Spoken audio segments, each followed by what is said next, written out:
All right, guys, we're going to go ahead and get started on the last portion of the test, which is the science test. Okay, so I know what you guys are thinking, right? That this portion of the test is difficult, that it's science, that you probably have to be a scientist or someone that's extremely smart in order to figure out the questions that are going to be on this test. But the reality is, this test is not all about science. All right, so we are going to have some graphs. We are going to have a lot of reading, you know, but the idea of like actual science is not going to be consistent in this test. So what I'm going to go over is some strategies that we're going to use when taking this test in order to be able to get the best score, right? So before we get started, we must remember, if you change the way you view the test, you would change the way you do the test, right? So we can't apply the method of how we always did science tests in the past. If you think of this test like that test, you will not do well, okay? So we got to think, what is the methods, right? What can we do? What are we going to utilize? And that's what we're going to jump in today. So before we get started, I want to just touch on fight for focus again, right? So what do we know about this test? We know that this test is going to be the last test that you take. And before we get started, I just want to let you guys know this is one of the things that I hate, right? Because this is the last test. You know, they know that at this point, you're going to be extremely exhausted, extremely tired. You're probably going to be on your knees, sweating, ready to eat, right? Ready to go home or do whatever. Play Fortnite. You're going to be ready to do a lot of things. And they know that at this point. So it's important that we remember to fight for focus. So let me give you a little quick story about what fighting for focus really looks like, right? And why is it really important? So I never forget, for me, when I was in high school and I was finishing up in high school and I had dreams to be a track star. That was my future. I wanted to run for a university. I wanted to show my grandparents that I could be an athlete and a student. And I never forget when I got to the state championship of my high school career. Have any of you guys know what the state champion? Any guys run track? Okay, so we got some track runners in here. So you know how big of a deal the state championship, right? That one meet that can decide all, right? So I never forget when I went to the championship, and I tell you, I thought I was running like Usain Bolt, right? Running like Usain Bolt, taking off, you know, doing my thing, having a good meet.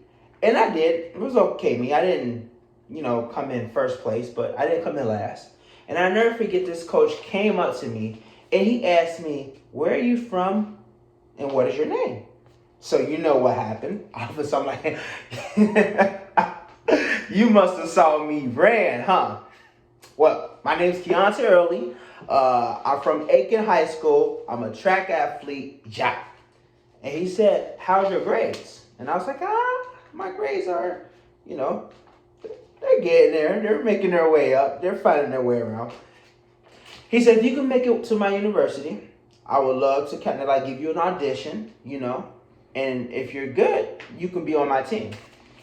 So I was like, absolutely. I didn't have any other offers. I was like, I'm going to go there, red shirt 1 year, make the team. And I never forget, when I got into the campus and I met the team, from the beginning, I had lost focus.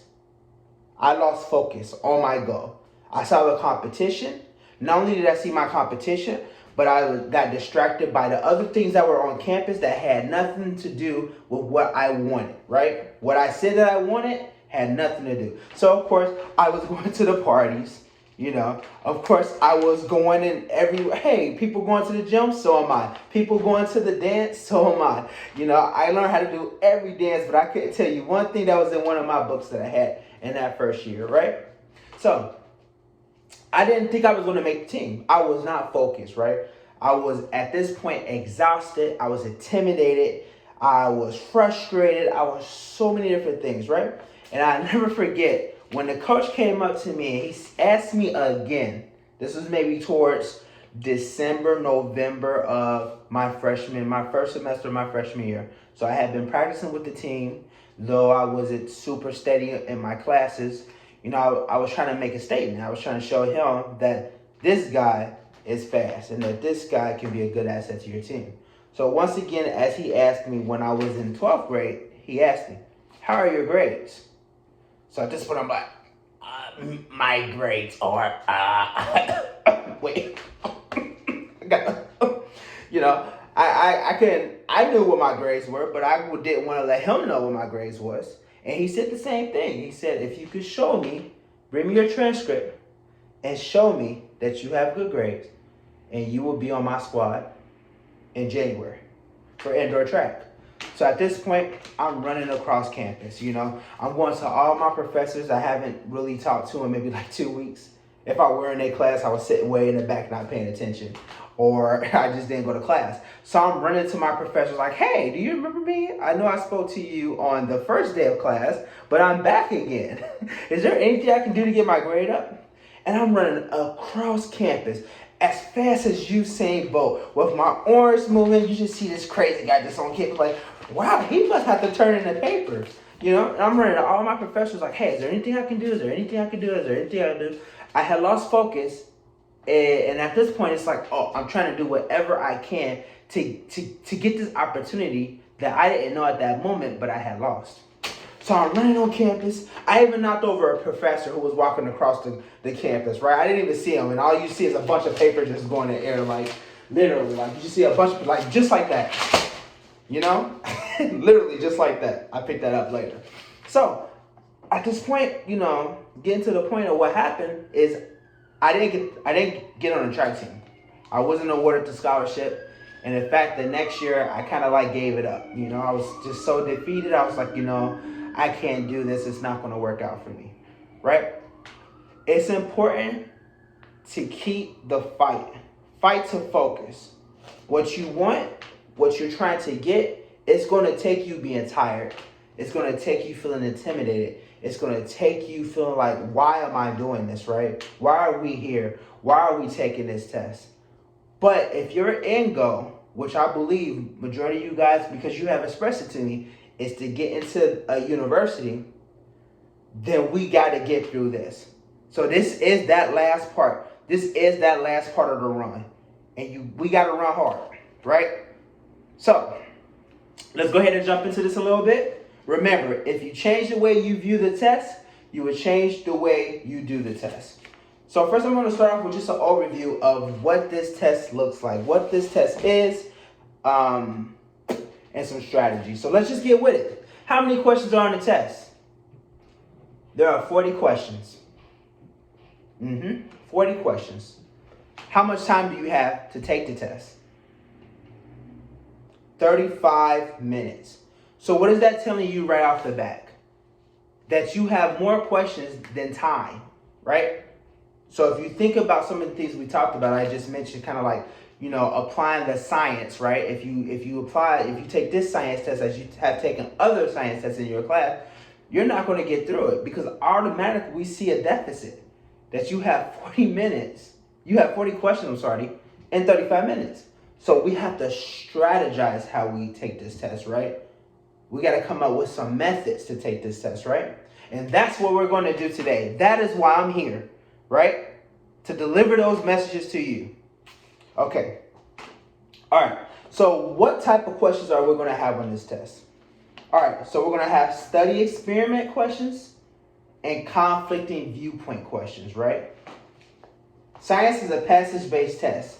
Means that there's not a lot of science in it. It's going to be a lot more reading than it is science. When you think about science, you know, you think about all the cool things you probably have done in your classes, right? Like think about your high school career and you think about the cool, amazing things you've done with science, right? This is going to be different. This is going to be more reading based. This is going to be more catching the points, holding on to those points to get a quick answer. All right. So I'm going to go ahead and introduce the passage identification, science test design.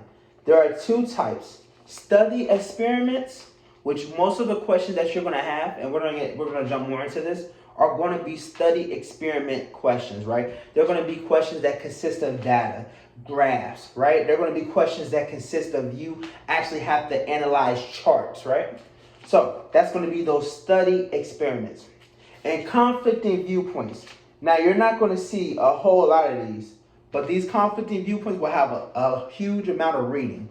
They will have a lot where you have to analyze different viewpoints. And we can say in this point, scientist viewpoints, right? Right? So yeah.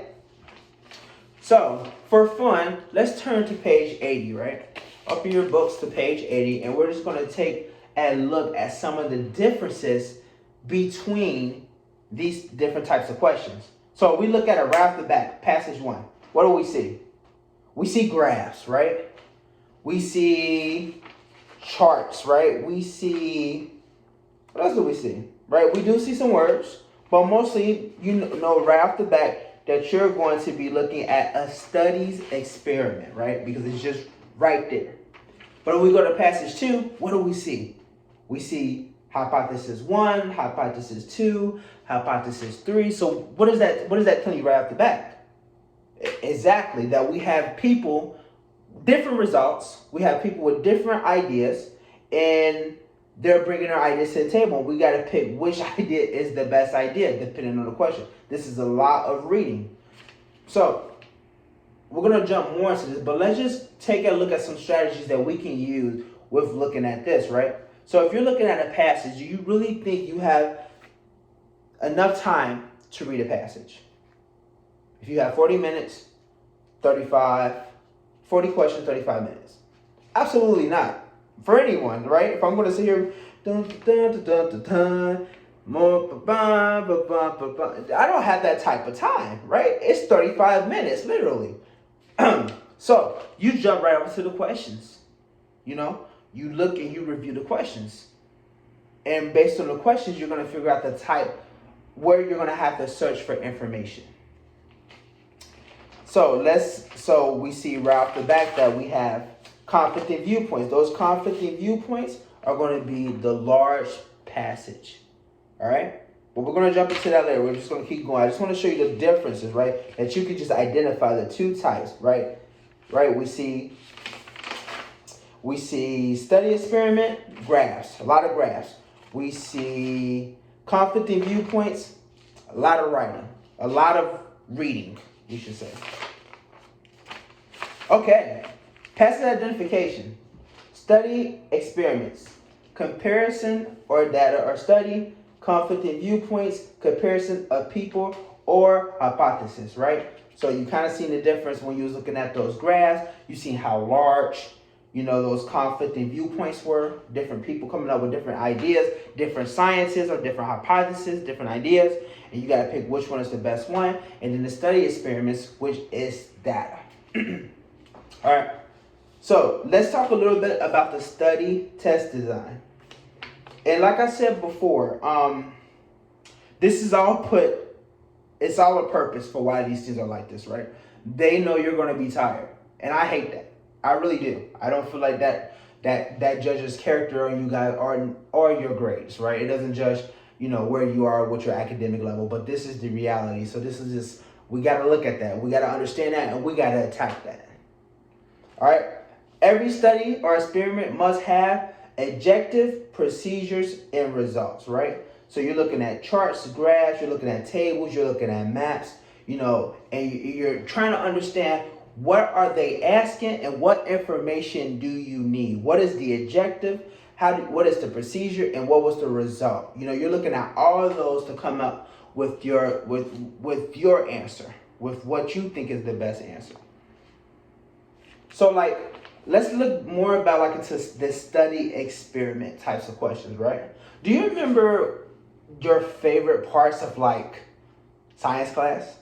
Let me tell you mine, right? We dissected a pig, right? I never forget, we were dissecting the pig, and literally my partner just threw up. It was just so nasty. I don't want to gross you guys out, but he's he just threw up.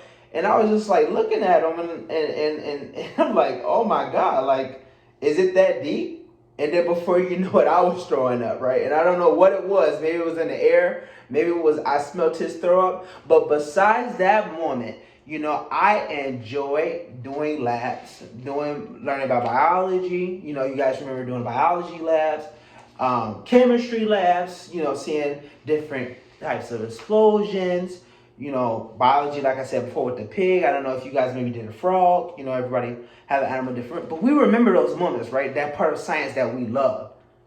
Do we also remember that part of science that we hated? I do. Lab reports, right? Do you remember lab reports? You get to the fun part, and then your teacher's like, "Okay, guys, now you got to complete a lab report." Like, I hated lab reports, right? And the reality of the science portion of the ACT is that you're not doing experiments. You're just looking at people's reports, right? That's just it. So you get all the boring part, but you gotta understand we gotta get through this, right? And that's the reality. So just know that that's what basically these study experiment passages are. That's us looking at the report of what happened. All right? So study experiments design. Observational studies, you see? Experimental studies, what happened, right?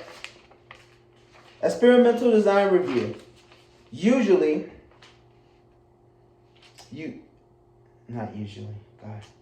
experimental design review. All right, the thing you change in an experiment is what is called the independent variable, right? We know that. The thing that you measure is called the dependent variable, right? We know that. The control, the thing you keep constant, right? It's the thing that it will stay the same. We know that, right? Yeah, we know that because we hear it all the time in our science classes. The things you will see are in experimental design examples are objective. What effects does the amount of water have on plant growth? Right? That's objective. Procedure, independent variable. You change the water amount. What's the dependent variable? Measure length, the plant grows. And the control, location, amount of light, type of plant, temperature, and etc. And what is the results, right? Measuring and record data and draw a conclusion. So there you see kind of like an example of experimental design. What was the objective, right? The objective was what effect does the amount of water have? Procedure, dependent variable, and control. We have to identify all three of those in order to get the results, right? The measurement of data and drawing a conclusion. Fight for focus and grit, don't quit. So before we go into like what strategies to use, I want to tell you a little story about when I was in Ecuador. When I was in Ecuador, I went to go meet a friend, right? I had been studying Spanish for maybe six, 7 months, and I felt like I was a pro.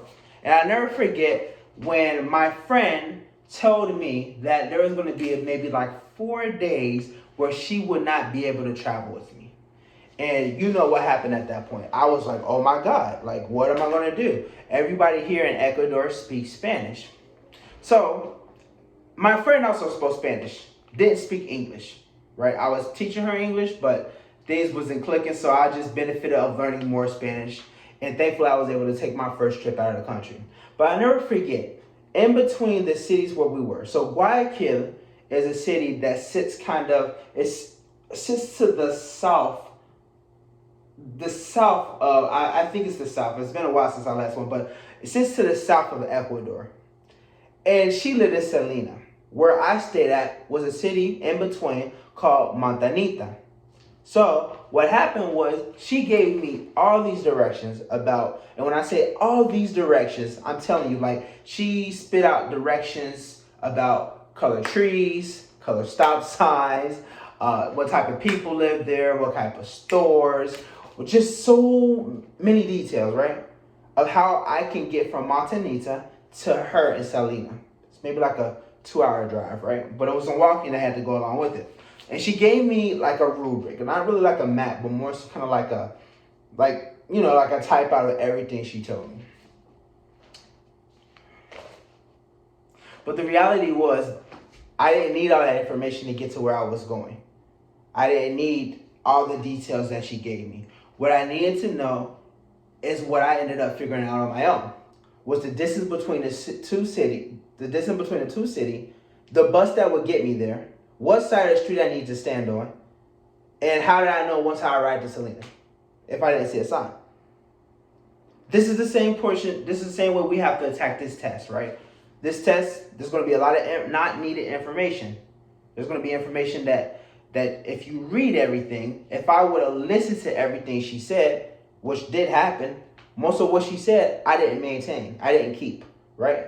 And it's the same thing with this exam. If you try to read everything, you're going to run out of time. This exam wasn't set up for that. So we have to look for necessary information. What is the question asking, and how do we skim to find that answer, right? So let's take a look at that. We're going to look at it. And once again, fight for focus and grit, don't quit. All right, so check D. Boom. Here is the strategy. Bum, ba, bum, ba, bum, ba, ba, bum. All right. Survey for 30 seconds. What's that mean? Survey? What is surveying? Surveying a passage, right? It's when we also say skim, right? You're skimming for necessary information. So if you're reading a question, which I would advise you to do, read a question. You're skimming for that information, right? Then you have the work. You have 46 minutes to do the work. And we're going to break down that number a little bit more so you can understand how much time do you have between each question. But that's the general. 4 to 6 minutes you have to figure out what is the answer you want to come up with, right? What is the result that you came up with? And lastly, you have 5 seconds to guess. What do you think that answer is, right? Based on the work you have put in. Code cracker. To be a better survey. Here's some ideas we got to remember when surveying. Why did they do it? What happened, right? Why did it happen? How did they do it? What process did it go through? What was the procedure? And what was the results? It's the next portion. What happened because of the procedure? And conclusion, what was learned? So you're going in there. If you look at these bullet points, this is how you're going to attack that survey. So you get all this information.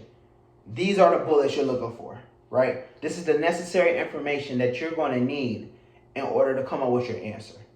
And this is not you reading the whole passage. This is you skimming. Capiche?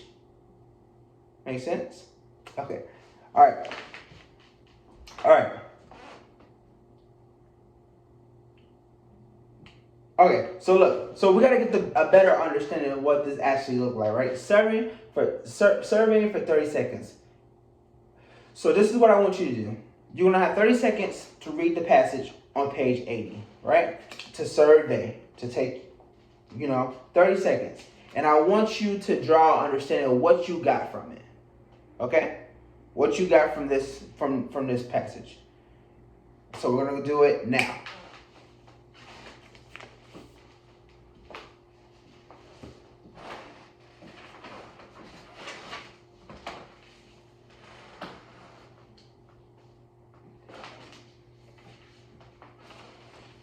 All right, time. Gotcha.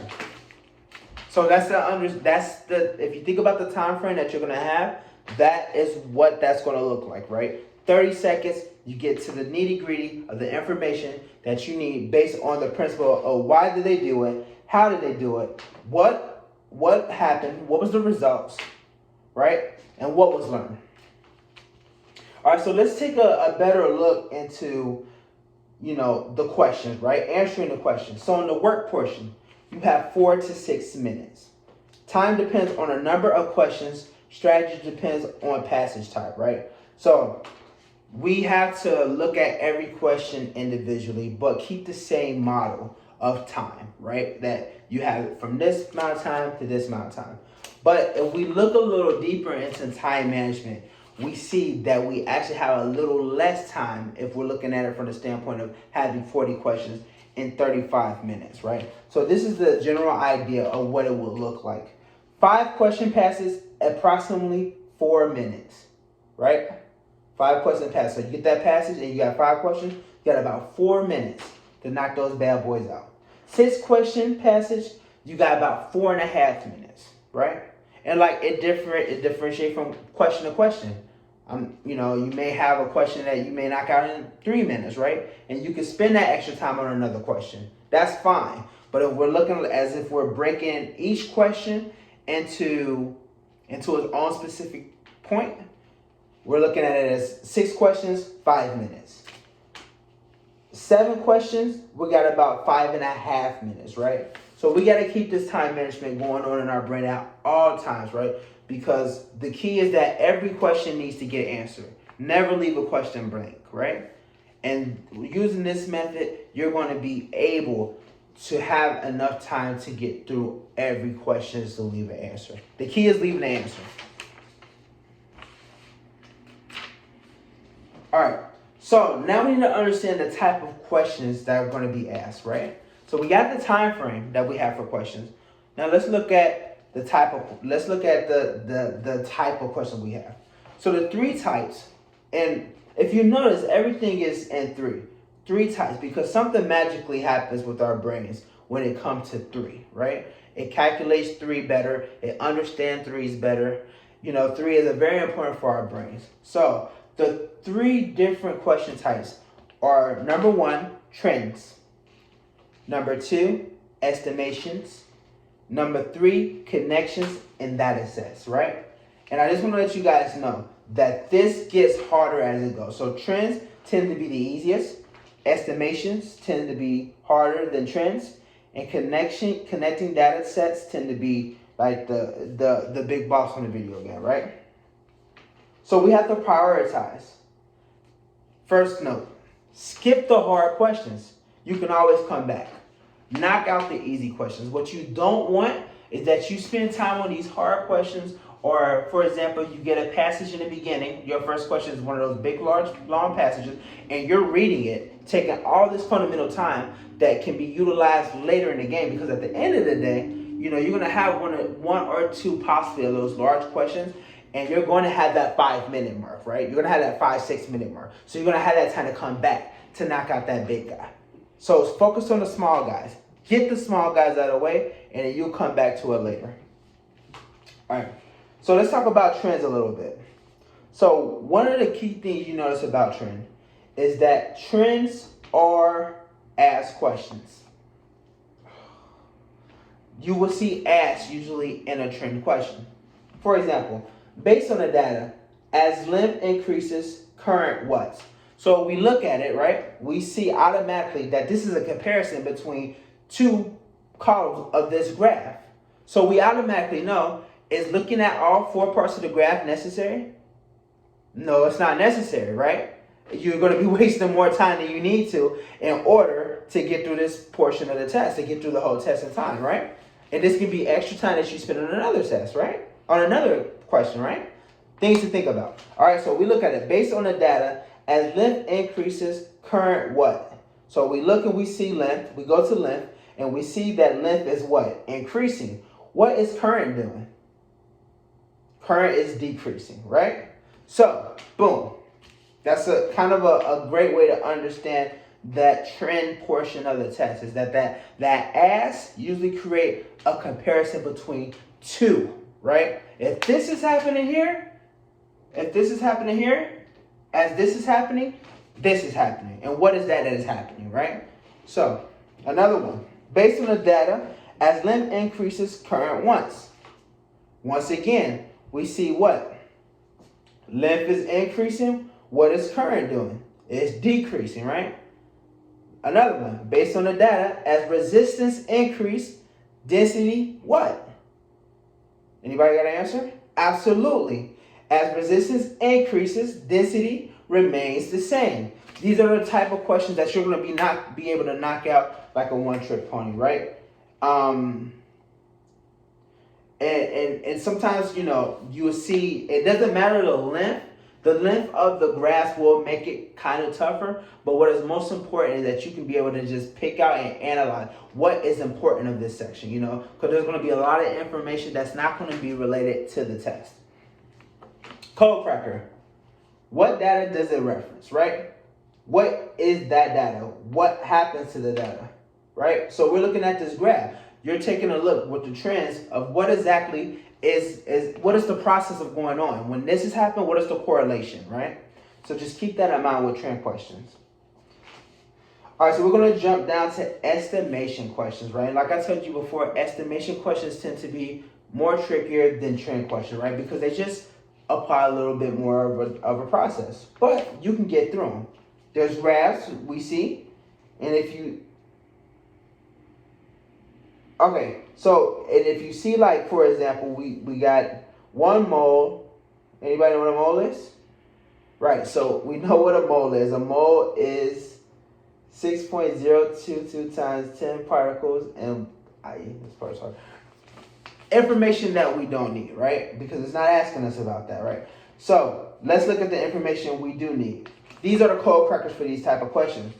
It is referencing info within the data or beyond the data. That's the first thing. Is it asking a question? Is the scale representing an answer to a question that you can physically see, or is that outside of that, right? 2, mark the reference location within the data.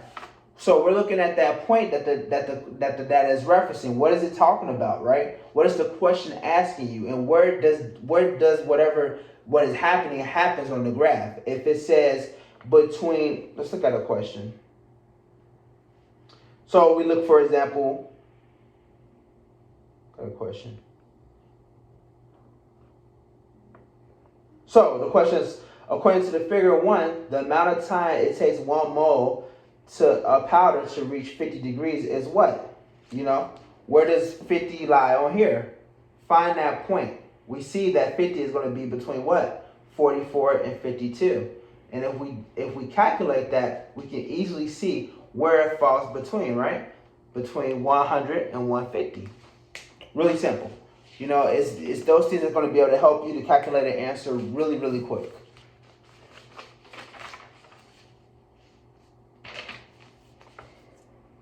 So we got another one. According to figure 1, the temperature of 1 mole written after 55 seconds is what? So we clearly see what? What is the difference about this one? Is this one in the scale or outside the scale? It's outside the scale, right? Because we don't see 500 on this scale. So, but we can do a calculation. So this is one of those type of questions you're going to have to use your pencil and create an exact line to kind of get an estimated length, because it's asking for that estimate, right? And if you do it correctly, you should be able to see what is between. All right, science strategies, code crackers, connecting data. So this is one of those questions that I was telling you about that is pretty much, it's a lot of information. It's a big graph. It tends to have a lot of information. You got to kind of like figure out that information. And the biggest thing is like, how do you do it, right? And this is the key to it. First, you want to identify the data being referenced. 2, you want to find that data in both figures, compare findings. All right, so they know that this is going to take a lot of time. They know that 9 times out of 10, you're going to look at every column and try to figure out every significance of the columns, and that's just going to take too much time. So let's just check over here at the question first before we do anything with these type of questions. Let's look at what it's asking us. Based on the average result of experiment 1 and 2, which of the following brand of tape had better to the paper than the plastic? All right, so what are we looking at? What do we know right off the back? What are some words that we can look at and know exactly? Average, right? So we're looking at the average columns. Once again, 1 and 1, right? So we can, for now, exclude all the other portions of this and focus on those average columns, right? So we got average column 1, we got average column 2. All right, now we're trying to look at who did the best. Who had the best brand? Was it brand X? Was it brand Y? Was it XNY and YX? Now, if you notice, in B, C, and D, we all have Y, right? So we find a fallacy in between Y. With Y, we know that all 3 of those are going to be wrong, right? So let's take a look. So 2.0, 2.5, trial 1, trial 2, trial 3. So wait a minute. We see that that Y has a fallacy, right? So between doing horrible.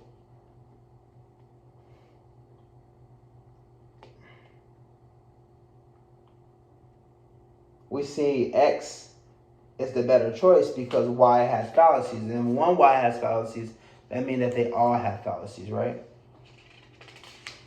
Exactly.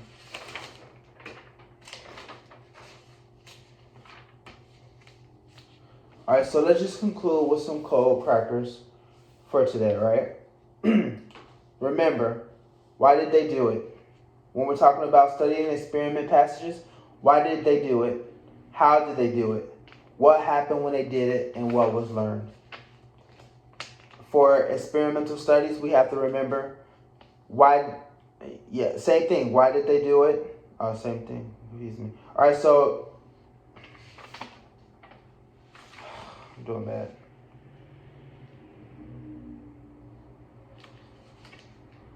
All right, guys, so that's all that I got today. If you have any questions, you can please ask anytime or stay during lunch, and I'll be able to help you with that. Remember, in conclusion, with the CV questions, skip them to the end. You will have time to be able to come back and knock those out. You know, if you answer the questions correctly, you should have about that 5-minute mark to be able to come to that last question. And also remember that you're looking at the necessary information, you're surveying for the necessary information, and not all the information that is given, because they know that all the information that they give you is all the information that they feel you're going to read. And if you do that and take that strategy, you're not going to be able to finish this test.